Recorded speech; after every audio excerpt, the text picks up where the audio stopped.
Hello, good morning, नमस्कार। मैं दीपक सिंह स्वागत करता हूं आप सबका अपने इस यूट्यूब चैनल द स्टडी मिल पे। चलिए आज से हम लोग बायोलॉजी की क्लास को लेके आगे बढ़ते चलेंगे। ठीक है, इसमें सबसे पहला चैप्टर है जैव प्रक्रम। इसके बारे में पूरी डिटेल बारीकी से समझेंगे और इसके हर एक कॉन्सेप्ट को अच्छे से पढ़ेंगे और क्वेश्चन को साथ में करते चलेंगे। ठीक है, तो चलिए शुरू करते हैं जैव प्रक्रम। तो बायोलॉजी का पहला जो चैप्टर है वो है जैव प्रक्रम। चैप्टर का नाम है जैव प्रक्रम। अब देखिए, इस चैप्टर का नाम है जैव प्रक्रम। सबसे पहले हम समझते हैं जैव प्रक्रम आखिर होता क्या है। ठीक है, तो जैव प्रक्रम, जैव मतलब होता है जीव, प्रक्रम मतलब प्रक्रिया होता है। तो वैसी प्रक्रिया जिसमें जीवों क्या होता है, अनुरक्षण होता है। क्या होता है? अनुरक्षण। जीवों का अनुरक्षण हो उसे हम जैव प्रक्रम कहेंगे। यानी कि इसका परिभाषा लिखना होगा तो वैसी प्रक्रिया जिसमें जीवों का अनुरक्षण होता है, अनुरक्षण होता है, क्या कहलाएगा? जैव प्रक्रम कहलाएगा। ठीक है, तो जैव प्रक्रम हम लोग समझ गए कि वैसी प्रक्रिया जिसमें जीवों का क्या होता है, अनुरक्षण होता है। इसके बाद समझते हैं पोषण क्या है। इसके बाद वाला टॉपिक होता है पोषण। तो पोषण के बारे में समझते हैं आखिर वो पोषण होता क्या है। तो पोषण बेसिकली भोजन का एक प्रकार है। ठीक है, तो चलिए इसके बारे में हम लोग समझते हैं। अगला है हम लोग का टॉपिक पोषण। हम लोग जैव प्रक्रम समझ गए।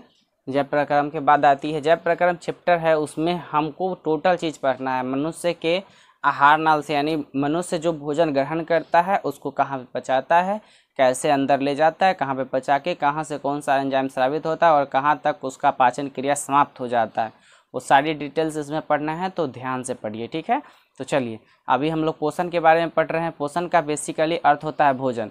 तो भोजन बेसिकली हम लोग जानते हैं, जो भी हम लोग करते हैं वो भोजन होता है, यानी मुख से जो ग्रहण किया जाए वो सारी भोजन है। ठीक है, तो चलिए एक पानी भी है तो वो पानी हम पीते हैं। ठीक है ना, तो वो भी एक भोजन का प्रकार है। तो पोषण क्या होता है? पोषण होता है वह विधि जिसमें जीव पोषक तत्वों को ग्रहण कर उसका उपयोग करता है। यानी वह पोषक तत्व जिसमें जीव जो है ना ग्रहण, वैसे जीव जो पोषक तत्वों को ग्रहण कर उसका उपयोग करते हैं, क्या कहलाता है? पोषण कहलाता है। इसका परिभाषा लिखना होगा तो ऐसे लिखेंगे, वह विधि, वह विधि, पोषण एक विधि हो गया, वह विधि जिसमें जीव पोषक, जिसमें जीव पोषक तत्वों को ग्रहण कर उसका उपयोग करता है, उसका उपयोग करता है, क्या कहलाएगा? पोषण कहलाएगा। ठीक है, इसके 3 पार्ट है, इसके 2 पार्ट है, सॉरी।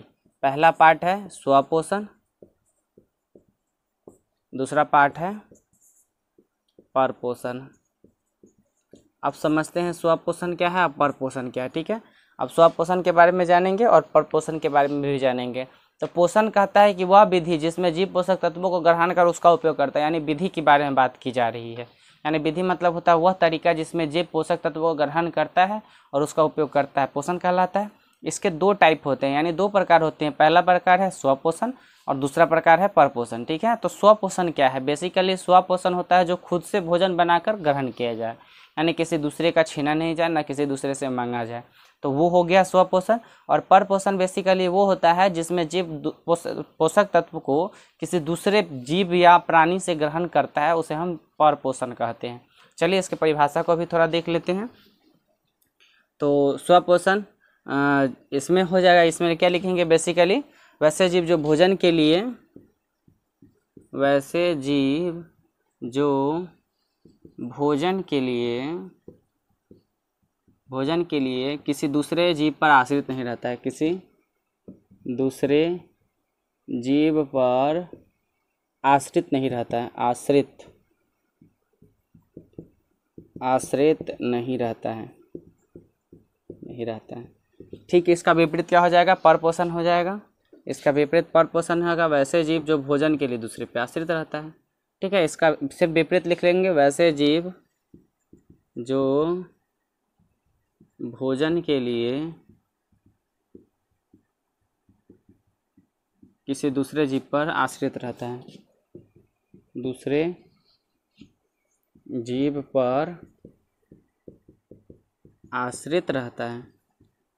ठीक है, ये हो जाएगा आपका परपोषण। ठीक है, तो पहले हम लोगों ने स्वपोषण समझा। स्वपोषण क्या कहता है, वैसे जीव जो भोजन के लिए किसी दूसरे जीव पर आश्रित नहीं रहता है, स्वपोषण कहलाता है। ठीक है, और अपना भोजन वो स्वयं बनाता है। हम अभी तो बताएं आपको कि जो खुद से भोजन बनाए, दूसरे से छीने नहीं, मांगे नहीं, वो उसे हम क्या कहेंगे, स्वपोषण कहेंगे।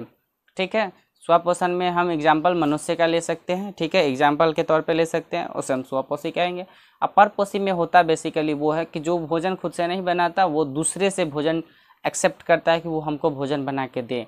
ठीक है ना, तो इस तरीके से हम लोग स्वपोषण परपोषण समझ गए। ठीक है, स्वपोषण का कोई टाइप नहीं होता है, स्वपोषण का एक ही टाइप होता है। उसमें टाइप क्या बनाया जाए, स्वपोषण में एक ही तो होबे करता है कि स्वपोषण जो खुद से भोजन बनाए। अब मेन है परपोषण। तो परपोषण में बेसिकली 3 टाइप के परपोषण होते हैं, तीन पार्ट, इसको 3 पार्ट में हम डिवाइड कर सकते हैं। पहला देखिए, इसके 3 पार्ट है, परपोषण के 3 पार्ट हैं।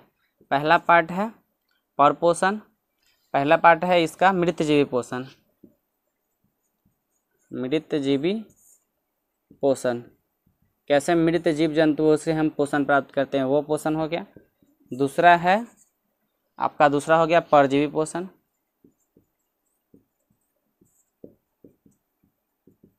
अब तीसरा देखिए, तीसरा हो गया आपका प्राणी संपोषण।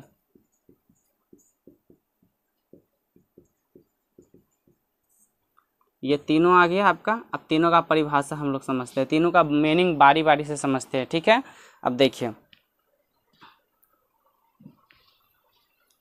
मृतजीवी पोषण के बारे में समझते हैं। मृतजीवी पोषण कहने का मतलब होता है मृत जीव जंतु पर पोषण का तो समझ गए, मृतजीवी पर पोषण का तो अर्थ हम बता दिए ना कि किसी दूसरे से भोजन को ग्रहण करना, यानी मांगना, छीनना, जो भी कह सकते हैं आप, किसी दूसरे जीव से भोजन को ग्रहण करना मृत परजीवी पोषण कहलाता है, पर पोषण कहलाता है। ठीक है, तो पर पोषण वो तो हो गया, पर पोषण मतलब समझ गए किसी दूसरे से लेना है।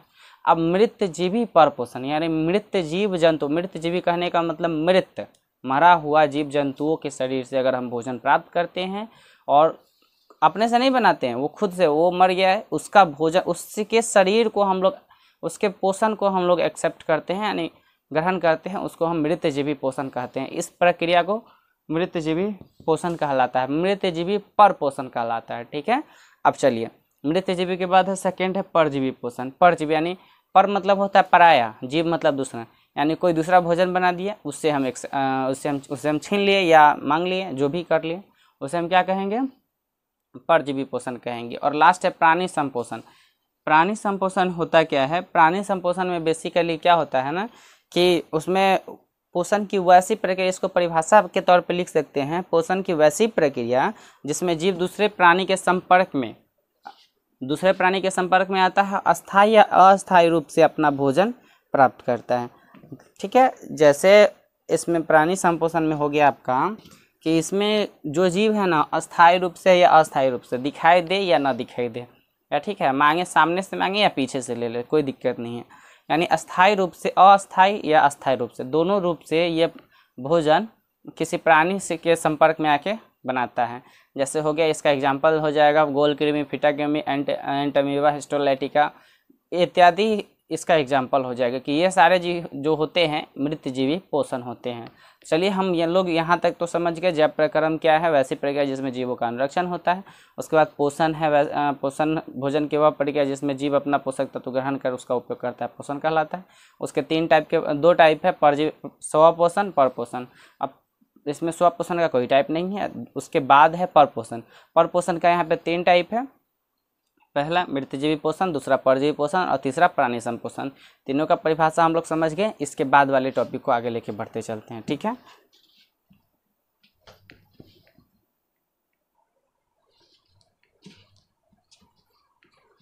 चलिए इससे आगे पढ़ते हैं हम लोग। इससे आगे क्या है, प्रकाश संश्लेषण। ठीक है, इससे आगे हम लोग प्रकाश संश्लेषण के बारे में जानते हैं।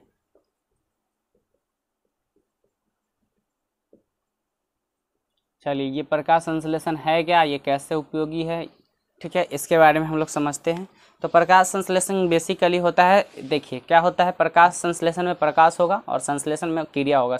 प्रकाश का मतलब प्रकाश जो सूर्य से प्राप्त होती है वो एनर्जी, और संश्लेषण मतलब क्रिया, कोई भी क्रिया होता है उसे संश्लेषण कहते हैं। ठीक है, अब चलिए, प्रकाश संश्लेषण का मतलब हो गया, इसका परिभाषा क्या, इसको बेसिक समझते हैं कि जो सूर्य की प्रकाश आती है उसकी ऊर्जा की सहायता से CO2 और H2O और सरल अकार्बनिक अणु जैसे मिलकर एक जगह इकट्ठा होकर उसका क्रिया करते हैं, ठीक है। इससे अकार्बनिक लवण जो है बनाते हैं, क्रिएट करते हैं, ठीक है। तो इसको कैसे बोलेंगे, खनिज लवण पादप, इसको बोलेंगे ऐसे कि सूर्य की ऊर्जा की सहायता से सरल अकार्बनिक अणु में आ गया CO2 H2O मिल करके क्या बनाता है, मतलब H2O खनिज लवण पादप कोशिकाओं में स्थिरीकरण कर कार्बनिक अणु ग्लूकोज में प्राणी संपोषण को क्या कहेंगे, प्रकाश संश्लेषण कहेंगे, ठीक है। तो हम लोग समझ गए प्रकाश संश्लेषण क्या है, नहीं समझे तो एक बार और बता देते हैं कि सूर्य की ऊर्जा की सहायता से, बेसिकली क्या है, सूर्य की ऊर्जा की सहायता है, ठीक है, जिसमें सरल अकार्बनिक अणु हो गया CO2 H2O मिल करके उसमें पादप कोशिकाओं में स्थिरीकरण कर सरल अकार्बनिक अणु का निर्माण करते हैं, ठीक है। तो पादप कोशिकाओं में स्थिरीकरण करके तो क्या बनाया, ग्लूकोज बनाया, स्थिरीकरण किया और ग्लूकोज का निर्माण किया, ठीक है, जिसे प्रकाश संश्लेषण कहते हैं। तो बेसिकली इसका फार्मूला लिखिएगा कि सूर्य की ऊर्जा की सहायता से सरल अकार्बनिक अणु जैसे CO2 H2O प्रकाश संश्लेषण स्थिरीकरण कर CO2 H2O पादप कोशिकाओं में स्थिरीकरण कर ग्लूकोज बनाता है, ठीक है। ग्लूकोज बना लिया तो इसका एक फार्मूला होता है, वो हम लोग फार्मूला देखते हैं आखिर ये फार्मूला क्या होता है, ठीक है। इसका एक फार्मूला क्या होता है, 6CO2, देखिए यहाँ से लिखते हैं इसको, 6CO2 + 12 H2O मिल करके बना, ये सरल अकार्बनिक अणु है, क्या है, सरल अकार्बनिक अणु, अकार्बनिक अणु है, ठीक है, ये सरल अकार्बनिक अणु है, ठीक है। बनाएगा 6CO2 C6H12O6 C6H12O6 + 12 H2O + 6H2O और बनाएगा आपका 6H2O और 6O2 बनाएगा 6O2, ये बना लिया। अब यहाँ पे चेक कर सकते हैं इसको कि समीकरण संतुलित है या नहीं है। क्या बनाया, 6CO2 + 12 H2O मिल करके बनाया है C6H12O6 + 6O2 + 6H2O, ठीक है। अब चलिए ये बना दिया, ये फार्मूला हो गया। अभी हम लोगों ने परिभाषा पढ़ा है कि ये होता है सूर्य की ऊर्जा की सहायता से। बेसिकली इस पे सूर्य की, ये हीट का निशान है, इसको समझिएगा, सूर्य की ऊर्जा, सूर्य ऊर्जा इसको लिख देते हैं, सूर्य ऊर्जा रिएक्शन कराएगा, सूर्य की ऊर्जा ही मिलकर इसका रिएक्शन कराएगा, ठीक है। इसके बाद वाली टॉपिक को हम लोग पढ़ते चलते हैं। इसके बाद वाला टॉपिक है कि प्रकाश संश्लेषण के महत्वपूर्ण घटक कौन कौन से हैं। अब वो घटक के बारे में हम लोग को बताना है कि वो घटक कौन कौन सा है, जो प्रकाश संश्लेषण होता है वो घटक के बारे में बताना है। तो पहला है सूर्य प्रकाश, दूसरा है क्लोरोफिल, तीसरा है जल खनिज लवण, चौथा है क्या है, कार्बन डाइऑक्साइड। तो चारों के बारे में 4 प्रयोग हैं, तो चारों प्रयोग को हम लोग बारीकी से सीखेंगे, लेकिन इसको लास्ट में सीखेंगे, क्लास के एंड में सीखेंगे, चूँकि ये लंबा टॉपिक है, लंबा खींचता चला जाएगा, ठीक है ना। तो ये जो टॉपिक है इसको हम लोग लास्ट में सीखेंगे। इसके बाद वाले टॉपिक में चलते हैं, एंटर करते हैं, ठीक है। अब चलिए उसके बाद वाले मतलब हमारा कुछ टॉपिक यहाँ पे शेष रह जाएगा, जैसे प्रकाश संश्लेषण क्या है, कैसे ये कार्य करता है, इसके चारों जो प्रकाश संश्लेषण बताएं, चारों जो टाइप है वो कैसे प्रयोग में लाया जाता है, ये प्रयोग में पूछा जाता है, एग्जाम में पूछा जाता है अक्सर। तो इसको भी बारीकी से समझेंगे और आगे बढ़ते चलेंगे, ठीक है ना। चलिए अब बेसिकली इसके अब हम लोग मेन चैप्टर में एंड करते हैं। ये तो इसका इंट्रो था, अब मेन चैप्टर में एंड करते हैं, ठीक है। तो आप लोग पैरामेशियम और अमीबा तो समझते होइएगा, अमीबा के बारे में समझते हैं। अमीबा का कोई निश्चित आकार नहीं होता। अमीबा ये हो गया, अमीबा कोई भी बना दीजिए वो अमीबा है, खाली कोर नहीं रहना चाहिए उसमें। अमीबा में एक चीज़ ध्यान रखिएगा, कोर नहीं बनना चाहिए। कोर का मतलब ये कोर नहीं बनना चाहिए। अमीबा का कोई भी निशान बन सकता है, बशर्ते क्या होना चाहिए, उसका कोर नहीं बनना चाहिए, ठीक है। तो अमीबा के बारे में समझते हैं। अमीबा एक सरल प्राणी समपोषी जीव होता है। क्या होता है, सरल प्राणी समपोषी एक कोशिकीय जीव होता है। अब यहाँ से एक कोशिकीय में एंटर किए हैं, एक कोशिकीय के बाद 2 कोशिकीय बहुकोशिकीय में एंटर कर जाएंगे, ठीक है। अब चैप्टर के मुख्य भाग में हम लोग प्रवेश करने वाले हैं, ठीक है। तो यहाँ से हम लोग अमीबा के बारे में समझते हैं। अमीबा एक सरल प्राणी समपोषी एक कोशिकीय जीव होता है, जिसका कोई निश्चित आकार नहीं होता, वो अनिश्चित आकार का होता है, ठीक है। अपना मन से आंख बंद करके भी आप ड्रॉ कर लीजिएगा, सिर्फ कोर नहीं बनना चाहिए उसमें, तो वो अमीबा का फिगर होगा। फिगर भी कभी कभी पूछ देता है, तो आप लोग अपना से खुद से जो है ना समझ के रखिए, ताकि आपको कोई दिक्कत ना हो कि अमीबा का फिगर कैसे बनता है आखिर, ठीक है। तो चलिए अमीबा के बारे में समझ लिए। इसके बाद हम लोग समझते हैं पैरामीशियम। थोड़ा सा इसके बारे में और समझ लेते हैं कि ये भोजन कैसे अंदर ग्रहण करता है और किस चीज़ से अंदर भोजन ले जाता है और कैसे भोजन को अंदर ले जाता है, ठीक है। तो अमीबा एक बेसिकली सरल प्राणी संपोषी एकोशिकीय जीव है, जिसमें जो अनिश्चित आकार का होता है, ठीक है, जिसमें भोजन का अंतर्ग्रहण कूटपादों द्वारा होता है। अमीबा में पोषण क्रिया विधि अंतर्ग्रहण पाचन तथा बहिष्करण विधि द्वारा संपन्न होता है। देखिए इसको क्या बोलते हैं, मान लीजिए यहाँ एक भोजन रखा हुआ है, ठीक है, ये भोजन है, तो ये है कूटपाद। क्या करेगा ना कूटपाद, अब यहाँ पे एक और फिगर बनाते हैं। ये जो है अमीबा का फिगर है। अब देखिए ये भोजन यहाँ था, तो इसको क्या बोलते हैं, इसके चारों साइड वाले को कूटपाद बोलते हैं, यानी कि आवरण को क्या बोलेंगे, कूटपाद बोलेंगे। ये एक कोशिकीय जीव है, ये ध्यान रखिएगा, एक कोशिकीय जीव है, ठीक है, ये ध्यान रखिएगा। अब ये भोजन है, भोजन को कैसे अंदर ले जाएगा, ये क्या करेगा, अपने कूटपाद के आवरण को खोलते चला जाएगा। ये देखिए ये भोजन है, ठीक है। अब ये अपने कूटपाद के आवरण को फैलाया और इसको घेरना शुरू कर दिया। अब भोजन को ये अपने संरक्षण में ले लिया, जिसको बोलते हैं ना कब्जा में ले लिया, ये अपने कब्जा में ले लिया। अब देखिए भोजन धीरे धीरे खसक करके यहाँ आएगा, इसके मेन कूटपाद पे आएगा। कैसे आएगा ये देखिए, ठीक है, यहाँ पे कोर नहीं बनना चाहिए केवल। अब ये अपने कूटपाद को खोलेगा और भोजन को अंदर ले लेगा और यहाँ से अपने कूटपाद को बंद कर देगा, ठीक है। अब ये अपने भोजन को अंदर ले लिया, वहाँ से इसको पचाएगा, इसका रस निकालेगा, फिर कूटपाद की ही सहायता से इसका मुख खोलेगा, भोजन को बाहर फेंक देगा। जो इसका सिट्ठी बचता है उसको बाहर फेंक देगा, ठीक है। इस तरीके से ये भोजन को ग्रहण करेगा और भोजन को बाहर बहिष्करण कर देगा, ठीक है। अब इसके बाद सिंपली समझते हैं पैरामीशियम। पैरामीशियम के बारे में थोड़ा सा जान लेते हैं क्या होता है, ठीक है। चलिए पैरामीशियम के बारे में जानते हैं, पैरामीशियम भी क्या होता है उसके बारे में भी समझते हैं। अमीबा समझ गए, अब चलिए पैरामीशियम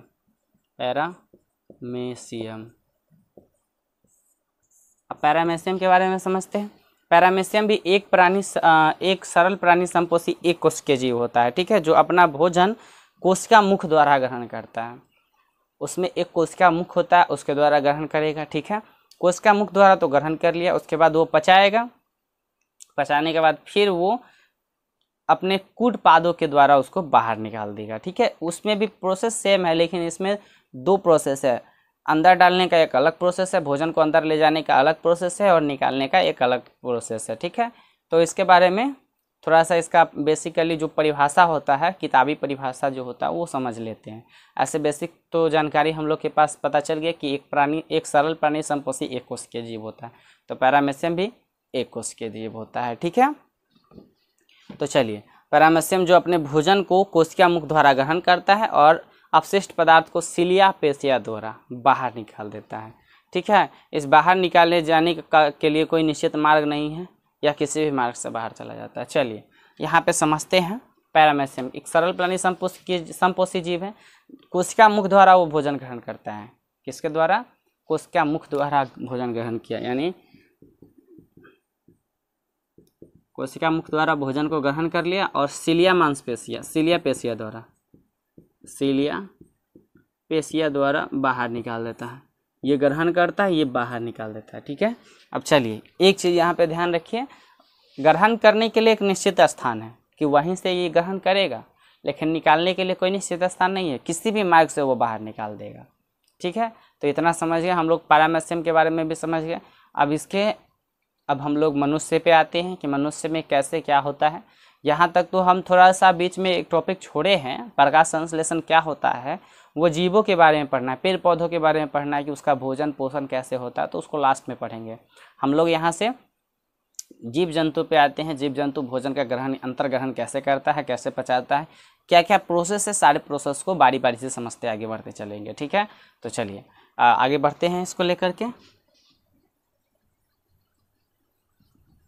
यहाँ तक तो हम समझ गए, पैरामीशियम तक समझ गए।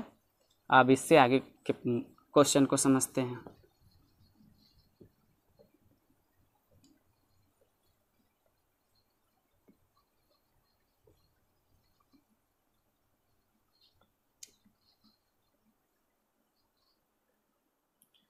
अब चलिए, पैरामेसियम के बाद आता है एक साइटोसोम। क्या है साइटोसोम के बारे में समझते हैं। ठीक है, पहला टॉपिक है आपका पैरामेसियम का ही साइटोसोम टॉपिक है। इंग्लिश नाम है ये साइटोसोम। ठीक है, इसको हम हिंदी में भी पढ़ते हैं, लेकिन बेसिकली आप लोग समझिएगा इंग्लिश में ही, इसका इंग्लिश वर्जन ही समझिए। ठीक है, साइटोसोम क्या है? पैरामेसियम में भोजन को अंदर डालने के लिए एक निश्चित स्थान होता है। हम बोले ना, पैरामेसियम में भोजन एक निश्चित स्थान से अंदर जाता है, लेकिन निकलने के लिए कोई निश्चित मार्ग नहीं है, कहीं से भी वो निकल जाएगा, किसी भी स्थान से वो बाहर निकल जाएगा। ठीक है, तो पैरामेसियम में भोजन के अंदर डालने के लिए, अंदर जाने के लिए एक निश्चित स्थान होता है। उस स्थान को हम क्या बोलेंगे? साइटोसोम कहते हैं। अब इसका हम परिभाषा नहीं लिखेंगे, परिभाषा लिखेंगे तो पूरा बोर्ड भर जाएगा, लिखने में भी समय लगेगा, आपको समझने में भी समय लगेगा। ठीक है, तो यहाँ पे हम बेसिकली इसका टोटल जो थ्योरी का कॉपी है, मतलब थ्योरी का जो बनेगा PDF बनेगा, वो मैं आपको डिस्क्रिप्शन में दे दूँगा, इसका लिंक दे दूँगा। आप वहाँ से जाके इसके टोटल जो भी इसका टॉपिक है उसको आप नोट कर सकते हैं। ठीक है, इसका मैं दे दूँगा डिस्क्रिप्शन में। लेकिन यहाँ से समझते हैं साइटोसोम क्या है। समझ गए साइटोसोम कि पैरामेसियम में भोजन के अंदर डालने के लिए, यानी अंतर्ग्रहण, अंदर डालना थोड़ा सा ऑकवर्ड वर्ड लगेगा, लेकिन इसको हम थोड़ा सा बेसिक वर्ड में इसको रूपांतरित करते हैं कि पैरामेसियम में भोजन के अंतर्ग्रहण के लिए, यानी अंदर जाने के लिए एक निश्चित स्थान होता है, जिस स्थान का नाम साइटोसोम है। तो इसको ऐसे ही परिभाषा के तौर पे लिखिएगा कि पैरामेसियम में भोजन के अंतर्ग्रहण के लिए एक निश्चित स्थान होता है, उस स्थान को हम साइटोसोम कहते हैं। अगर पूछ दिया तो आप ऐसे जवाब दीजिएगा। ठीक है, इसके बाद वाले टॉपिक को पढ़ते हैं। इसके बाद वाला टॉपिक क्या है? आहार नाल। इसके बाद वाला टॉपिक आहार नाल क्या है? आहार नाल क्या है? इसके बाद इसको समझते हैं, आहार नाल को समझते हैं। ठीक है, कि आहार नाल आखिर है क्या। ठीक है, आहार नाल क्या है? अब देखिए, मनुष्य तथा उच्च श्रेणी के, आहार नाल के बारे में हम समझा रहे हैं आपको। मनुष्य तथा उच्च श्रेणी के जंतुओं में, यानी मनुष्य से भी जो विशालकाय कोशिका में बड़ा जो जंतु होगा, उसमें भोजन के पाचन के लिए एक निश्चित स्थान होता है। भोजन के पाचन के लिए एक विशेष अंग दिया जाता है, उसे हम आहार नाल कहते हैं। ठीक है, आहार नाल क्या है? मनुष्य तथा उच्च श्रेणी के जंतुओं के लिए भोजन के पाचन के लिए एक विशेष अंग की व्यवस्था ईश्वर द्वारा की गई है। आप अपने देखिए, एग्जाम में क्या होता है, एग्जाम में क्वेश्चन का आंसर खुद से बना के लिखना होता है, ना कि आप किताबी आंसर लिखिए।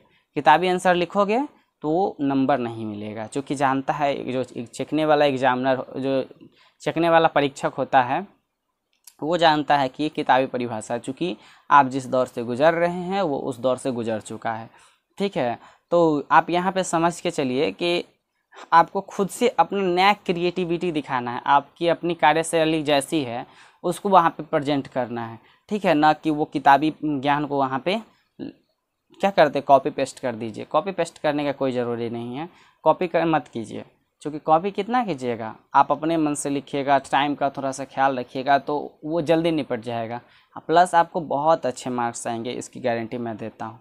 ठीक है, तो सबसे पहले क्या कीजिए कि खुद से पहले एक बार परिभाषा पढ़िए और खुद से उसमें क्रिएटिविटी कीजिए। जैसे अभी मैंने आहार नाल के बारे में बताया कि आहार नाल होता है कि मनुष्य तथा उच्च श्रेणी के जंतुओं में भोजन के पाचन के लिए ईश्वर द्वारा, देखिए इसमें हम ईश्वर को इंक्लूड कर रहे हैं, जबकि किताब कहीं भी ईश्वर की जिक्र नहीं करता, ईश्वर का जिक्र नहीं करता। ठीक है, आप अपने से कर सकते हैं, ये आपके मन के ऊपर है। अगर आपको अच्छा ना लगे तो नहीं कीजिए, कोई दिक्कत नहीं है। तो उच्च श्रेणी के जंतुओं में भोजन के पाचन के लिए एक विशेष अंग की व्यवस्था की गई है। ठीक है, एक विशेष अंग की व्यवस्था होती है जिसे हम आहार नाल कहते हैं। ठीक है ना, तो इस तरह से आहार नाल का परिभाषा हम लोग समझ गए। अब मनुष्य के आहार नाल का हम लोग संक्षिप्त वर्णन भी कर लेते हैं, ये क्वेश्चन पूछा जाता है। ठीक है, तो देखिए यहाँ पे सिर्फ हम टॉपिक लिखते हैं, उसके बारे में और समझाते हैं आपको। मनुष्य के आहार नाल का संक्षिप्त वर्णन करें।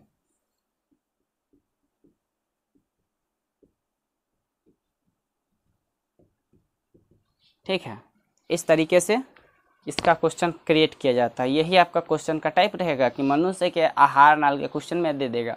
बोर्ड एग्जाम अपना से क्वेश्चन में दे सकता है कि मनुष्य के आहार नाल का संक्षिप्त वर्णन कीजिए, यानी वर्णन करना है लेकिन छोटा रूप में उसका वर्णन करना है। ठीक है, तो चलिए इसके वर्णन करते हैं, इसकी परिभाषा को। अब देखिए, मनुष्य का जो भी आहार नाल होता है एक कुंडलित संरचना होता है, जिसकी लंबाई और चौड़ाई भी होती है। कितनी होती है सारे के बारे में बात करेंगे। ठीक है, तो वो क्या होती है, बेसिकली कुंडलित संरचना होती है। ठीक है, जिसकी लंबाई 8 मीटर और चौड़ाई 10 मीटर, लंबाई 8 बाई 10 मीटर होती है। ठीक है, 8 बाई 10 मीटर नहीं, 8 सेंटीमीटर होती है। और जो छोटी आंत की लंबाई 8 सेंटीमीटर, बड़ी आंत की लंबाई क्या होती है, 10 सेंटीमीटर होती है। ठीक है,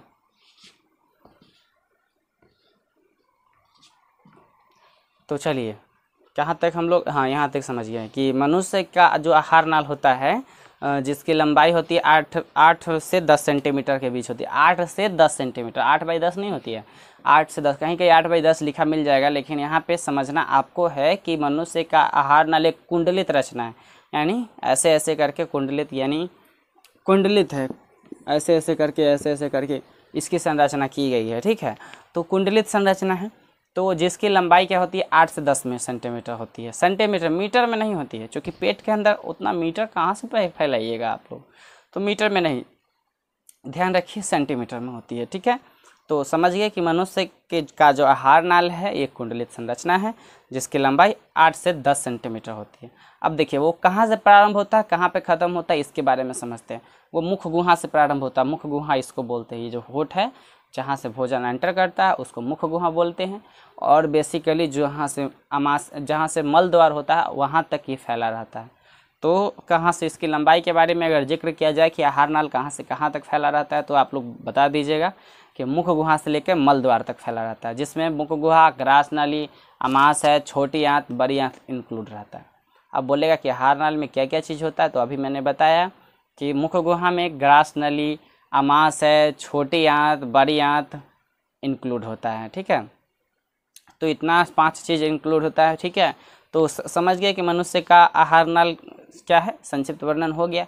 कैसे इसके बारे में पूरी मतलब एक बार हम लोग इसका आदि परिभाषा पढ़ देते हैं, आपको मतलब समझा देते हैं इसका परिभाषा कि मनुष्य का जो आहार नाल है कुंडलित संरचना है, जिसकी लंबाई 8 से 10 सेंटीमीटर होती है। ठीक है, जिसमें जो मुख गुहा से प्रारंभ होकर मल द्वार तक फैली रहती है, जिसमें मुख्यतः मुख गुहा, ग्रास नली, आमाशय, छोटी आंत, बड़ी आंत सम्मिलित होती है। ठीक है, इतना परिभाषा बहुत बता देना चाहिए, इतना परिभाषा आपको लिखना है।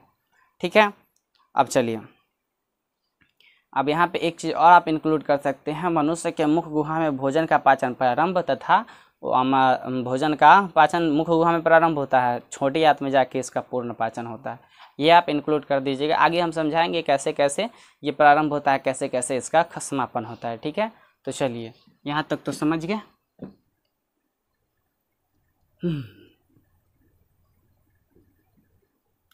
तो इसका संक्षिप्त वर्णन भी हम लोगों ने कर लिया। अब चलिए अगला टॉपिक क्या है, अगला टॉपिक आपका है आहार नाल के मुख गुहा का संक्षिप्त वर्णन करना है। चूँकि अब अभी हम लोगों ने पढ़ा कि मुख गुहा कहाँ पे होता है, आहार नाल में।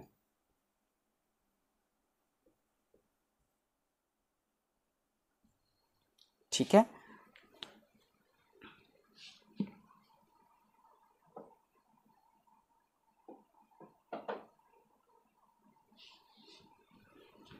चलिए अब हम लोग जो है मुख गुहा के बारे में बात करते हैं। केवल मुख गुहा नहीं है, आहार नाल का मुख गुहा है। ठीक है, इसके बारे में हम लोग बात करते हैं कैसे क्या होता है। तो चलिए, मुख गुहा बेसिकली आहार नाल का प्रथम भाग है, क्योंकि यहीं से भोजन का पाचन प्रारंभ होता है। ये हमेशा ध्यान रखिएगा, कभी कभी ऑब्जेक्टिव में पूछेगा कि मनुष्य में भोजन का पाचन कहाँ पे प्रारंभ होता है, तो आपका जवाब होना चाहिए मनुष्य में भोजन का पाचन मुख गुहा से प्रारंभ होता है। अब चलिए हम आपको समझाते हैं कि मुख गुहा कैसे क्या होता है। तो देखिए, आहार नाल का प्रथम भाग मुख गुहा होता है। ठीक है, इसको ऐसे लिखिएगा, पहले समझ लीजिए कि मुख गुहा आहार नाल का प्रथम भाग होता है जो दो जबड़ों से घिरा रहता है, ऊपरी जबड़ा, निचली जबड़ा, जिसमें 2 मांसल होठ होते हैं। मांस का होठ यहाँ पे बनाया गया, मांसल होठ होते हैं, जिसे चबाने के लिए यहाँ पे देखिए दांत है, जबड़ा दिया गया है, 2 जबड़ा दिया गया है। इसको दांत को जबड़ा बोला जाता है। जिस भोजन को चबाने के लिए 2 जबड़े दिए जाते हैं, जबड़े दिए गए होते हैं, ठीक है, जिसमें भोजन को एकदम महीन कर दिया जाता है, यानी एकदम पीस दिया जाता है, दांते द्वारा ना पीसते हैं, ठीक है। अब हम लोग यहीं पे रुकेंगे, क्योंकि मुख गुहा का इतना ही काम है, भोजन को पीस देना और लार इसमें इंक्लूड कर देना, जिसमें लार के बारे में ही पढ़ेंगे कौन कौन सा लार यहाँ पे इंक्लूड करता है, ठीक है। चूँकि हम लोग खाते हैं उस समय अंदर से एक लार स्रावित होते रहता है, वो कौन सा लार होता है उसके बारे में पढ़ेंगे, ठीक है। तो अभी पहले मुख गुहा का कार्यशैली पढ़ लेते हैं। मनुष्य गुहा आहार नाल का प्रथम भाग होता है, ये तो समझ गए, जो ऊपरी तथा निचली जबड़ों से घिरी रहती है। क्या होती है? ऊपरी और निचली जबड़ों से घिरी होती है। जिसे बंद करने हैं तो 2 मांसल होठ होते हैं। बंद कर दिया, देखिए बंद हो गया, यानी इसको सटा दीजिएगा तो ये बंद हो जाएगा, आहार नाल मुख गुहा बंद हो जाएगा। तो जिसे बंद करने हेतु 2 मांसल होठ दिए गए रहते हैं, ठीक है। अब देखिए इसके बाद, जिसके अंदर दांत और जीभ पाए जाते हैं। दांतों द्वारा भोजन को चबाया तथा जीभ द्वारा स्वाद ग्रहण कर लिया जाता है। अब देखिए, अगर जीभ का यहाँ पे विशेष कार्य होता है, जीभ का विशेष कार्य कैसे होता है? चूँकि जीभ द्वारा ही किसी भी भोजन का स्वाद ग्रहण किया जाता है। अगर जीभ का स्वाद ग्रहण करने की क्षमता खत्म हो जाए तो कभी भी भोजन, कोई भी किसी प्रकार का भोजन हम लोग अंदर ग्रहण कर लेंगे, ठीक है। ये जीभ के कोई भी हो जाएगा, खराब से खराब, अच्छा से अच्छा, गंदा टाइप का भी कोई भोजन हम लोग ग्रहण कर लेंगे। लेकिन यहाँ पे जीभ का विशेष कार्य है कि हम भोजन अच्छा स्वादिष्ट से स्वादिष्ट भोजन ग्रहण करें, ठीक है। थोड़ा भी कड़वा भोजन होता है तो उसको फेंक देते हैं बाहर, पता चल जाता है कि ये कड़वा भोजन है, ये हमारे लिए खतरनाक है, इसको खाना नहीं है, ठीक है, तो वो फेंक देते हैं, ठीक है। अब जीवों के द्वारा क्या होता है? खट्टा, मीठा, तीता, नमकीन इत्यादि स्वाद ग्रहण किया जाता है। तो ये हो गया आपका बेसिकली मुख गुहा का संक्षिप्त वर्णन, ठीक है। मुख गुहा के बाद क्या आता है?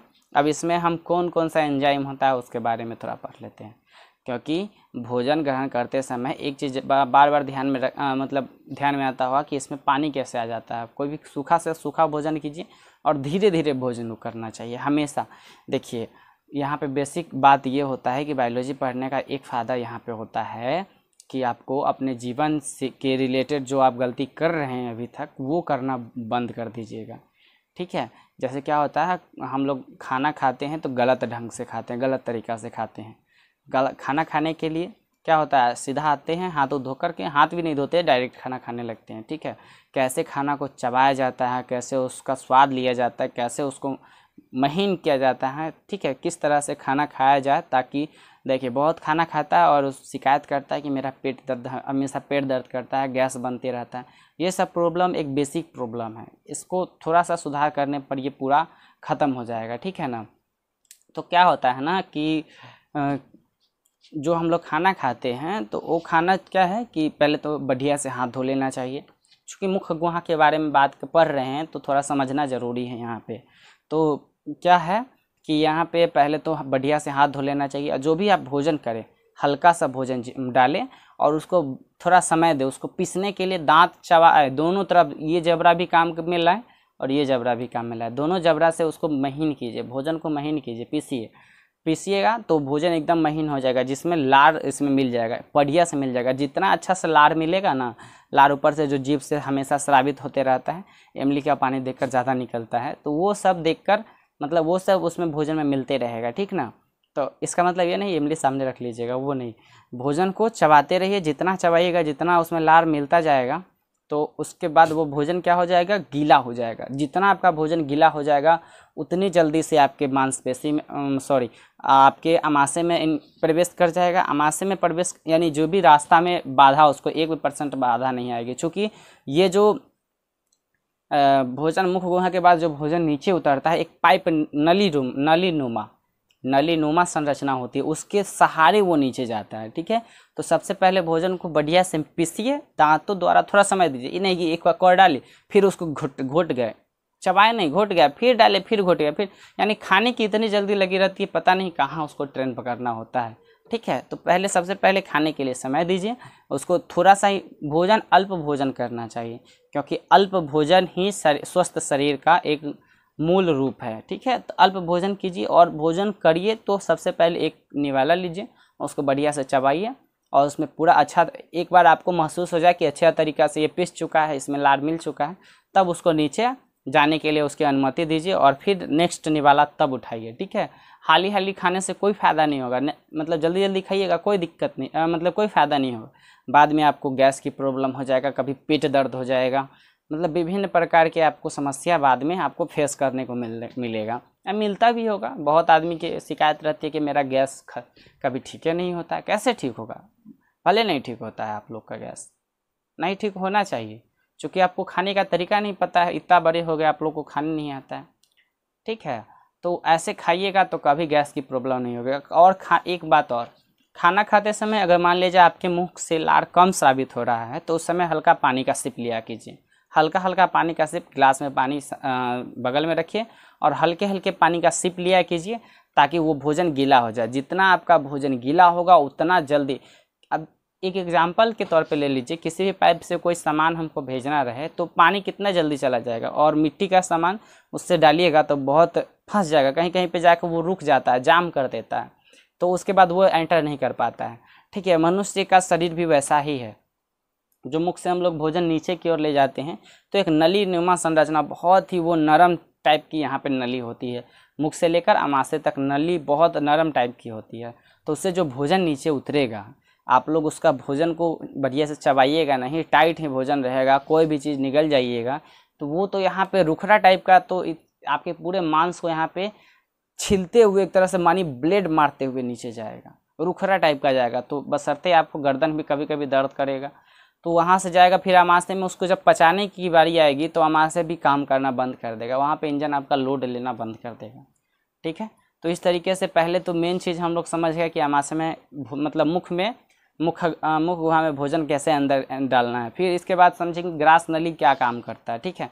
तो पहले मुख गुहा के बारे में समझ लिए कि भोजन कैसे करना है, ठीक है। आज हम लोग केवल मुख्य भोजने के बारे में समझे हैं कि कैसे भोजन को एंटर करना है।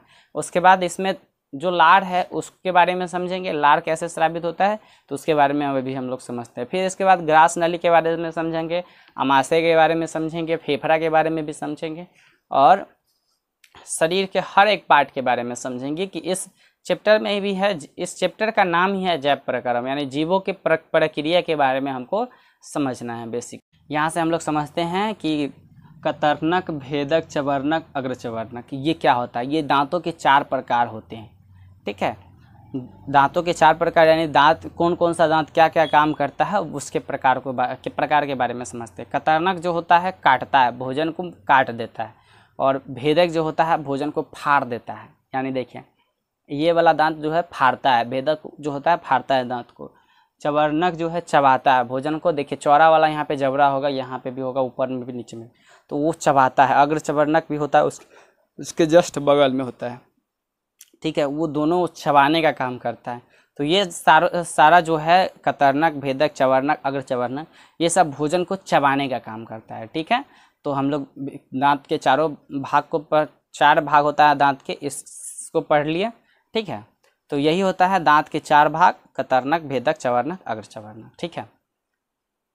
एक चीज़ यहाँ से समझते हैं कि मनुष्य के मुख गुहा में कितने दांत होता है। स्वस्थ मनुष्य के मुख गुहा में कितने दांत होते हैं, तो आप लोग जानते हुइएगा स्वस्थ मनुष्य में 32 दांत होते हैं, ठीक है। 32 तो कहा जाता है, लेकिन होता भी नहीं है, उतना गिन कर देख लीजिए आप लोग, उतना होगा नहीं, ठीक है। अब चलिए यहाँ से एक और क्वेश्चन उठता क्या है कि दांतों की सुरक्षा आखिर करता कौन है। दांतों की सुरक्षा कौन एंजाइम करता है, ठीक है। तो है इनामोल है। इनामोल नामक एंजाइम हमेशा स्रावित होती रहती है जो दांतों की सुरक्षा करती है, ठीक है। तो यहाँ से एक चीज़ और समझ लिए, पहले तो एंजाइम के बारे में समझे हैं जो भोजन को पचाता है। अब एक चीज़ हमेशा ध्यान रखिए, ना पत्थर है ना लोहा है, फिर भी इतना दांत मजबूत क्यों है। इतना पिसता है फिर भी मजबूत क्यों है। पत्थर भी पिसते पिसते पतला हो जाता है, लोहा भी टकराते टकराते वो पतला हो जाता है, लेकिन ये दांत किस तरीके से बना है, किस जबड़ा से मिलकर बना है कि कभी ख़राब नहीं होता जब तक आप इसे ख़राब ना करें, ठीक है। अब इसके ख़राब होने के विषय में भी हम लोग बात करेंगे, तो पहले इसके सुरक्षा के बारे में बात कर लेते। तो इसकी सुरक्षा एक प्रकार की एंजाइम करती है जो हमेशा स्रावित होते रहता है भोजन करने के पश्चात, 24 घंटा स्रावित होता है, जिसका नाम एनामोल नामक एंजाइम है। ठीक है, इनामोल जिसको बोला जाता है। ये सब इंग्लिश नाम है, जितना भी आपको नाम पढ़ने को मिलेगा वो टोटल इंग्लिश नाम, इंग्लिश का ही हिंदी कन्वर्जन किया गया रहता है।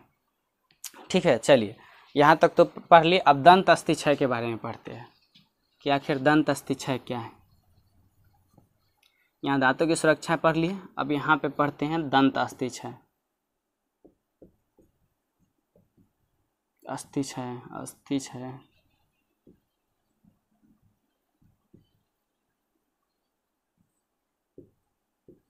दंत अस्थि क्षय आखिर क्या होता है। ठीक है, अब देखिए बेसिकली दांत कैसे खराब होता है। हम लोग बचपन में बहुत सारे चॉकलेट खाते हैं, चॉकलेट बहुत फेवरेट होता है बचपन का। ठीक है, तो जो चॉकलेट खाते हैं तो वो दांतों के ऊपर चिपक जाता है। ठीक है, चिपक जाता है, बच्चा से उतना ही अपना दांत होता है, वो तो आप जानते होइएगा। तो चिपक जाने के बाद वो जो मीठा पदार्थ चिपकता है उससे वो दांत से रिएक्शन करने लगता है। रिएक्शन करने के बाद वो धीरे धीरे उसमें एक परत बनाते चला जाता है, यानी उसको छिद्र करते चला जाता है। वो मीठा पदार्थ जो होता है उस पर बैक्टीरिया होती है जो दांतों के आवरण को, कड़े आवरण को नरम बना देती है। और वो जो नरम जो बनाया आवरण, ठीक है, आवरण को नरम कर दिया, नरम करने के बाद उसमें धीरे धीरे छेद करने लगता है, जिससे दांतों में दंत अस्थि क्षय हो जाता है। इसी को कहा जाता है दंत अस्थि क्षय। ठीक है, तो चलिए इसके बारे में थोड़ा सा और बारीकी से कैसे इसका परिभाषा होता है उसको समझते हैं। ठीक है, दंत अस्थि क्षय तब होता है जब हम कोई मीठा पदार्थ जैसे चॉकलेट इत्यादि खाते हैं। चॉकलेट में बहुत सारा हो गया तो उसका नाम आप लोग लिख लीजिएगा खुद से। चॉकलेट इत्यादि खाते हैं तो खाने के पश्चात हमारे दांतों पे वो एक मीठा परत बैठ जाता है, जो परत दांतों की कड़े आवरण को धीरे धीरे नरम बना देती है, जिसके कारण हमारे दांतों के अंदर छिद्र होने लगता है। इसी छिद्र को हम दंत अस्थि क्षय कहते हैं। इतना हो गया। चलिए, दंत अस्थि क्षय इतना ही था। ऐसे ही दंत अस्थि क्षय के बारे में समझ लिए, कुछ नहीं है दंत अस्थि क्षय, इतना ही दंत अस्थि क्षय। इसके बाद दंत प्लाक पढ़ते हैं क्या है। चलिए, दंत प्लाक क्या होता है, अगला टॉपिक है दंत प्लाक। अब देखिए दंत प्लाक बेसिकली क्या होता है, दांतों की अच्छी सफाई हम लोग नहीं कर पाते हैं। सीधा गए, 2-3 बार ऐसे किए, 2-3 बार ऐसे किए, 2-3 बार अंदर डाले और उसके बाद ख़त्म, हमारा दांत साफ़ हो गया। लेकिन इतना होता नहीं है। दांतों की अच्छी, देखिए अगर आप लोग दांत अच्छा से नहीं धोते हैं तो आज के बाद ज़रूर धोने लगिएगा। अगर ये वीडियो देख रहे हैं तो अगला दिन से भोजन भी अच्छा से कीजिएगा, दांत भी अच्छा से धोइएगा। ठीक है, अगर पूरा वीडियो देख रहे हैं तो ठीक है ना, आपको ज़रूर समझ में आ जाएगा। देखिए बेसिक चीज़, बेसिक बात ये नहीं है कि आप पूरा वीडियो देखिए और समझिए। मतलब पूरा वीडियो आप ही के लिए है, ये सबके लिए वीडियो है। ये केवल 10th क्लास के लिए नहीं है, ये 10th क्लास के लिए नहीं है। ये जीवन में बायोलॉजी जो होता है, जीवन के हर उम्र के व्यक्तियों के लिए होता है। ठीक है, ये बायोलॉजी का जो क्लास होती है, बायोलॉजी का जो भी सब्जेक्ट होता है, वो जीवन के बारे में बताया जाता है कि आप कहाँ कहाँ पे गलती कर रहे हैं। तो ये बेसिक जो पढ़ रहा है उसको केवल देखना नहीं है, ये आप सभी को वीडियो देखनी है। एक बार ज़रूर आप इस चैनल पे एंटर कीजिए, विजिट कीजिए, यहाँ से पूरे बायो का क्लास देखिए। बायो क्लास देखने के बाद मैं गारंटी से कहता हूँ कि आपकी आदत में ज़रूर कुछ ना कुछ चेंज ज़रूर आ जाएगा। आप अपनी आदत को ज़रूर सुधार दीजिएगा। डॉक्टरों के पास जाना बंद करके आप केवल मेरे चैनल पे आइएगा। ठीक है, यहाँ से हर एक चीज़ की जानकारी आपको दी जाएगी। तो बायोलॉजी का क्लास मेनली होता यही है कि इसमें आपके शरीर के हर एक गलत क्रियाविधि जो आप कर रहे हैं, अभी तक कर रहे हैं, उसको सुधारने के लिए किया जाता है। ठीक है ना, बायोलॉजी आपके हर एक आदत को सुधार देगा जो आप गलत आदत अपनाए हुए हैं। ठीक है, क्योंकि एक चीज़ है भुक्तभोगी, और भुक्तभोगी के बारे में हम लोग जानते हैं कि जब तक हम लोग भोगते नहीं हैं तब तक सुधरते नहीं हैं। मानव का ये गुण है, जब तक भोगेगा नहीं तब तक सुधरेगा नहीं। तो वही है, भोगिए, उसके बाद वीडियो देखिए, तब सुधरिए। उससे बढ़िया है कि आप लोग पहले वीडियो देखिए और सुधर जाइए। ठीक है, कि बाद में चल के ना दांतों में कोई प्रॉब्लम हो, ना पेट में कोई प्रॉब्लम हो, शरीर के किसी भी भाग में प्रॉब्लम हो, ना सुबह उठकर आपको मेहनत करना पड़ेगा, जिम जाना पड़ेगा, ना दौड़ने जाना पड़ेगा, मतलब दौड़ने जाना नहीं पड़ेगा। तो आप इतना कीजिए, इसके बाद आपका शरीर खुद ब खुद स्वस्थ हो जाएगा। ठीक है, व्यायाम करना चाहिए। ठीक है ना। चलिए अब दंत प्लाक के बारे में समझते हैं, आखिर ये दंत प्लाक होता क्या है। तो दांतों की अच्छी सफाई हम लोग नहीं कर पाते, इसी के बारे में बात कर रहे थे। तो दांतों की अच्छी सफाई नहीं होने से उस पर एक धीरे धीरे देखते होइएगा पीला टाइप का परत बैठ जाता है, उजला भी परत बैठता है, पीला भी बैठ जाता है। तो पीला कब बैठता है? जब ज़्यादा दिन हो जाएगा, ज़्यादा समय हो जाएगा तो वो दांत पीला हो जाएगा, पीला परत बैठ जाएगा। ठीक है, ये पीला परत ही दंत प्लाक का काम करता है। वो पीला परत धीरे धीरे आपके दांतों के कड़े आवरण को नरम बना देगा। धीरे धीरे एक बार मारिए पूरा दांत गायब। ठीक है, तो वही होता है कि दंत प्लाक होता है बेसिकली यही है कि आपके दांतों की अच्छी सफाई नहीं होती है, जिससे कि कारण उस पर एक परत बैठ जाती है। इसी परत को दंत प्लाक कहते हैं। ठीक है, अब चलिए दंत प्लाक के बारे में समझ गए। इसके बाद वाले टॉपिक को हम लोग पढ़ते हैं। अब यहाँ से हम लोग समझते हैं मनुष्य के मुख गुहा में कितनी जोड़ी लार ग्रंथि पाई जाती है। तो बेसिकली 3 जोड़ी लार ग्रंथि पाई जाती है। कौन कौन सी लार ग्रंथि पाई जाती है उसके बारे में पढ़ लेते हैं। इससे पहले हम लोगों ने दंत प्लाक पढ़ा है, अब इसके एंजाइम को पढ़ते हैं कि कितने जोड़े लार ग्रंथि पाई जाती हैं। लार ग्रंथि, ठीक है। अब ये लार ग्रंथि के बारे में पहला है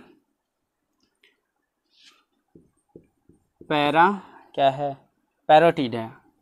पहला आपका है पैरोटिड, दूसरा सबमैंडिबुलर,